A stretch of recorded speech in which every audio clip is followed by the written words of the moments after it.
Emosyonal si MP Faisal Caron nang ilatag nito ang isyu ng peace, order at security sa rehiyon. Sinabi ng mambabatas na problema ito sa iba't ibang bayan sa mga probinsya. Pero hindi lamang umano-anya makaimik ang mga ito. Sinabi ni MP Caron na maaring magsama-sama ang regional government, local government, MILF at MNLF para gumawa ng mga hakbang upang matigil na ang mga kaguluhan. Ang News Now sa report. Sa ginanap na First Bangsamoro Government Executive Legislative Forum, emosyonal na inilatag ni MP Faisal Caron ng usapin sa peace, order at security. The MILF, the MNLF can make a joint effort para po matigil itong kaguluhan na ito. Kasi kahit anong gawin natin, if we cannot stop this, then we cannot expect any development for us. And this is what our people is expecting from us. Thank you, Bapa. Let's allow the panel to answer the question. Hindi, patapusin mo muna ako akala ko because this is tapos na. very important Okay, for us. Ang laki-laki ng problema natin sa ground. You see, hanggang ngayon nagpapakat pa rin sa ground. And you have to accept it. Ano bang ginagawa natin? Huwag ninyong barahin muna ako. Kasi gusto kong malaman natin, meron tayong responsibilidad dyan. Gusto ko lang na meron tayong gagawin. Andito yung mahal nating Chief Minister, alam niya yan. He was been a Chief of Staff of the BIAP for quite some time.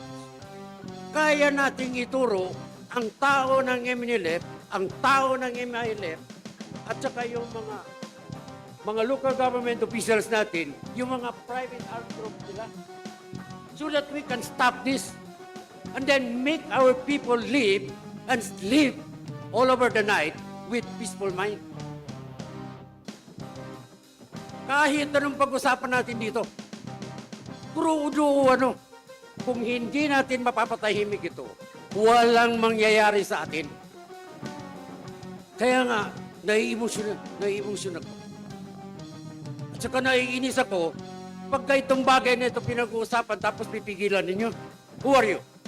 Pare-pareho lang naman tayo dito eh. Nabigyan lang kayo ng pagkakataon na umupo dyan bilang speaker, vice, deputy speaker, or whatever. Pero pare-pareho tayo.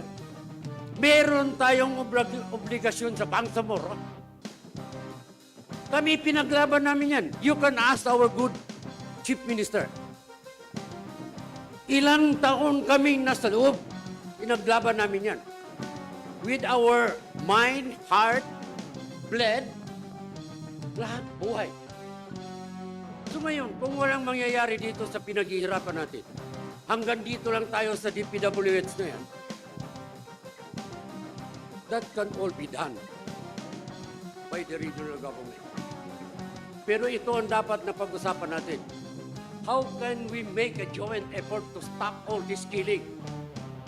All this problem, peace and order problem, para magkaroon tayo ng magandang development. Bilang tugon, magpapatawag ng pulong si BARM Interim Chief Minister Abdul Rauf Makakwa kasama ang mga law enforcement agencies. Security concern is not the sole concern of the government. Atin yun natin, concern of everybody. So napakagandang proposal na magtipon-tipon at saka mag-usap-usap yung lahat ng involved sa security, like for instance the MNLF, the MILF, and also the security sectors of our government. Kasi in our case, talagang when it's come to imposing security matters, preventing all these things is mahirapan din tayo. Except yung atin ng mga tao, like for instance yung MILF, pwedeng pigilan yung mga tao diyan na nag-aaway. In the same manner with also the MNLF, ganun din. Pero when it's come to imposing the real security measures, kailangan din natin si AFP, kailangan din natin si PNP at saka mga ibang sectors natin. So napakaganda na to, one of these days, kailangan magtawag tayo ng meeting na ganon, pero Sa case naman ng mga local even the regional government, meron din naman tayong paraan doon kasi nandiyan na yung Regional Peace and Order Council.